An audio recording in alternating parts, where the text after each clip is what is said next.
கன்னியாகுமரி மாவட்டத்தில் 2766 கோடி ரூபாய் மதிப்பிலான பல்வேறு திட்டப் பணிகளுக்கு மத்திய நெடுஞ்சாலைத்துறை அமைச்சர் நிதின் கட்கரி அடிக்கல் நாட்டினார். அதனைத் தொடர்ந்து மத்திய அமைச்சர் பொன் ராதாகிருஷ்ணன் உரையாற்றி வருகிறார். அந்த காட்சிகளை தற்போது காணலாம். 4 வழிச்சாலை அமைக்க வேண்டும் என்று அப்போது திட்டமிட்டோம். அதற்கான பணிகள் அன்று முதல் துவக்கப்பட்டன. ஆனால் 12 ஆண்டு காலமாக அந்த பணிகள் துரிதப்படுத்தப்படாமல் முடிக்கப்படாமல் இருந்தன. 12 ஆண்டுகளுக்கு பின்பாக இப்போது அதற்கான அடிக்கல் நாட்டு விழா மரியாதைக்குரிய நம்முடைய தலைவர் அமைச்சர் நிதின் கட்கரி அவர்களால் இடப்பட்டிருக்கின்றது. இந்த திட்டத்திற்கான மொத்த மதிப்பீடு 2316 கோடி 33 லட்சம் ரூபாய்கள் மதிப்பிடப்பட்டிருக்கின்றன. இது அதிகமாவதற்கான வாய்ப்புகள் கூட உண்டு. ஆகவே நம்முடைய மாநிலத்தில் இருக்கக்கூடிய சாலைகளில் மிகச்சிறந்த சாலையாக முழுவதும் சிமெண்டால் போடக்கூடிய ஒரு சாலையாக இந்த சாலை அமைய இருக்கின்றது. அது மட்டுமல்லாமல் மார்த்தாண்டத்தில் அமைய இருக்கக்கூடிய மேம்பாலம், இந்த மார்த்தாண்டத்தில் அமைய இருக்கக்கூடிய மேம்பாலம் வேண்டாம் என்று சில பேர் சிந்தனை கொள்கின்றார்கள். இந்த சாலை அகலப்படுத்த வேண்டும் என்று விரும்புகின்றார்கள். இவையெல்லாம் முழுமையாக யோசித்த பின்பாகத்தான் இந்த திட்டத்திற்கு நாம் வந்திருக்கின்றோம்.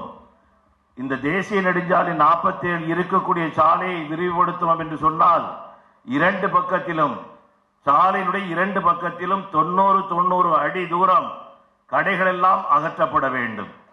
கடைகள் எல்லாம் அகற்றப்படுகிறது என்று சொன்னால் சிறிய கடைக்காரர்களுக்கு 1 அடி இடம் கூட கிடைப்பதற்கான வாய்ப்புகள் கிடையாது. சிறிய கடைக்காரர்கள் என்று நான் சொல்லும் போது கடையினுடைய நீள அகலம் 20 அடி 30 அடி 40 அடி இருக்கக்கூடிய கடைக்காரர்கள் கூட கடையை இழந்து போய் வியாபாரம் இல்லாமல் போகக்கூடிய மிகப்பெரிய ஆபத்து அதிலே இருக்கிறது. எனவேதான் நாம் போக்குவரத்தை சரி செய்யக்கூடிய வகையிலே இந்த மேம்பாலத்தை கொண்டு வந்தே தீர வேண்டும் என்று சொல்லி திட்டமிட்டிருக்கின்றோம். ஒரு நாளைக்கு குறைந்தபட்சம் 50 ஆம்புலன்ஸ் வண்டிகள் இங்கிருந்து திருவனந்தபுரத்திற்கு செல்கின்றன. 50 உயிர்கள் ஊசலாடி கொண்டிருக்கின்றது.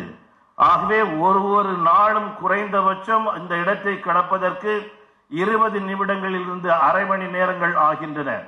இந்த சாலை போக்குவரத்து நெரிசல் சரி செய்யப்படவில்லை என்று சொன்னால் நூற்றுக்கணக்கான உயிர்களுக்கு ஆபத்து என்கின்ற நிலையிலேதான் இதனை நாம் கொண்டு வந்திருக்கின்றோம்.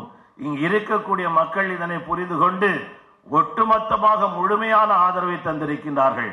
12 ஆண்டுகளுக்கு முன்பாக இந்த திட்டத்தை கொண்டு வந்த போது வியாபார பெருமக்கள் கேட்டுக்கொண்டார்கள், இப்போது இந்த திட்டம் வேண்டாம் என்று.